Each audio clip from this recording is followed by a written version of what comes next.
Welcome back, everyone. Best segment of the week, body language time. I want to bring in now host of the Behavior Panel on YouTube and former military interrogator, body language and behavior expert Greg Hartley is back with us. Greg, welcome back. Thanks, Grant. Always a pleasure. All right, so we got a long list here, and we always love Jasmine Crockett on this show playing sound bites from her because she always comes off as so silly. She named the wrong Jeffrey Epstein when she talked about Lee Zeldin, the EPA administrator, getting money from Dr. Jeffrey Epstein. Anyway, roll that clip and we'll get your assessment. Folks who also took money from somebody named Jeffrey Epstein, as I had my team dig in very quickly: Mitt Romney, the NRCC, Lee Zeldin. I just want to be clear. If this is the standard that we're going to make, just know we're going to expose it all. And just know that the FEC filings, they are available for everybody to review. Dr. Jeffrey Epstein, not child molester Jeffrey Epstein. What's beautiful is she telegraphs that. She says, somebody named. Somebody named. Well, we should be suspicious of it right off, but we're not. And there's a good juxtaposition of the clips that you chose here because she's reading something like a cereal box as she reads the list of people. No passion, no animation in that. But then when she gets to defending her partner, then she starts to really come up and raise her hands and do all that and get passionate about it. So you should be suspicious right out of the gate when they say somebody named, not the notorious, not XYZ, somebody named. What's the deal as I'm watching her now with no audio? I see her, it almost looks as if she was dancing to music as she does this back and forth. Well, if you watch, it becomes something that some politicians do. You see them starting to dance up and move around and start doing that. She's doing this because that's stress. That's that chained elephant thing I'm talking about all the time. But that pounding her hand is her doing the politician move. But you can see it. She's reading those things and punctuating whoever's on the list. But when she gets to where she's talking about defending her partner, you see her hands come up, but she's swaying to release nervous energy. All right, interesting. So she gets called out on this, obviously. It turned into a disaster for her. Let's roll her defending herself. I wanted the Republicans to think about what could potentially happen because I knew that they didn't even try to go through the FEC. So my team, what they did is they Googled, and that is specifically why I said a Jeffrey Epstein. Unlike Republicans, I at least don't go out and just tell lies. Because it was not the same one, that's fine. But when Lee Zeldin had something to say, all he had to say was it was a different Jeffrey Epstein. So she admits it. But my first question, this reminds me of I love Gilda Radner in the old days of Saturday Night Live, and she would play a character named Emily Latella, where she'd go off down the wrong path for 5 minutes about an issue and be adamant and ranting, and then Chevy Chase would say, it's SST, not ST. And she'd go, never mind. That's about what you see here. No apology.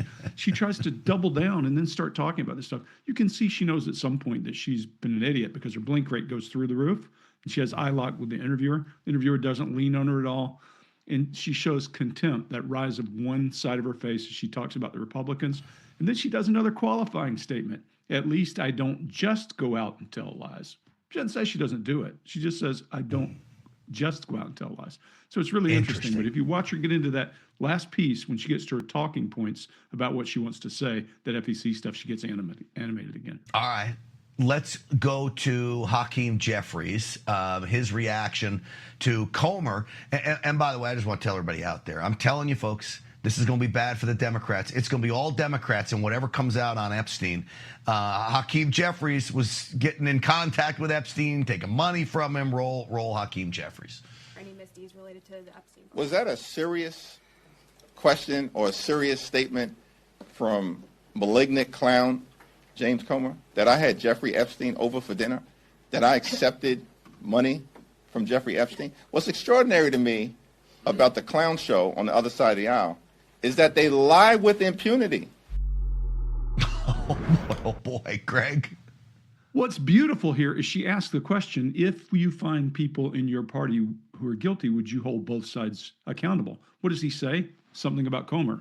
He changes the topic immediately and then defends himself against Comer. Now, what he does well in terms of body language is he's doing all the right stuff. His elbows are away from his body. He's punctuating his thoughts as he says the words. So he's actually, it makes it easy if you're attacking another politician rather than defending self. So always remember, when you put a guy on the griddle, make him defend himself, not attack the other guy. I notice he uses his hands like that all the time, and as I've talked to you for so many years now, it matches his speech, right? But he has it's a little bit different than everybody else does it. Where do you think he gets that from? Well, I think it's learned and rehearsed. Think about Biden when Biden was still in the House, when he was still, sane, is he would raise his hands, and he was really powerful with his hands, and he was a firebrand of a speaker, whether you believed in what he believed or not. He punctuated what he thought and said it very effectively. And I think that's what he's done, is watch politicians and get good at it. You can see he's doing the right punctuation at the right time. It matches his tone and pitch and cadence. So it's done well. Next one, Stacey Plaskett. This is the one who was texting with Jeffrey Epstein. She got busted in all of this. He was basically coaching her through a committee hearing. Roll that clip. And I got a text from Jeffrey Epstein, who at the time was my constituent, who was not public knowledge at that time that he was under federal investigation, and who was sharing information with me. Well, she just smelled her own feet. She just stepped in something, and she knows it because she's walking along, and she says he was my constituent, and it was not public knowledge. She didn't say she didn't know anything about it, but then she gets to the point how she has to characterize what information he gave her. And if you don't believe she's in a little bit of a panic there, the person that found this clip needs an applaud, because this is a beautiful clip, because what we see is her drop down to her left, and that's where we go in our head with our eye movement when we're thinking and we're navigating words. We're trying to think of what to say next. And you can see the pregnant pause. It makes her look unreliable. Wow. Well, that's a great tip for everybody out there.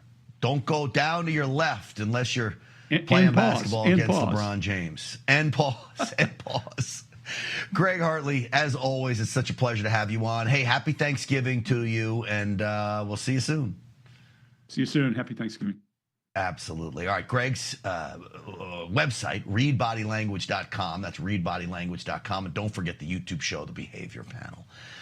All right, the CDC is responding to our friend Dr. McCullough and his McCullough Foundation report about autism and vaccines. Yes, we have the great Dr. McCullough with us next.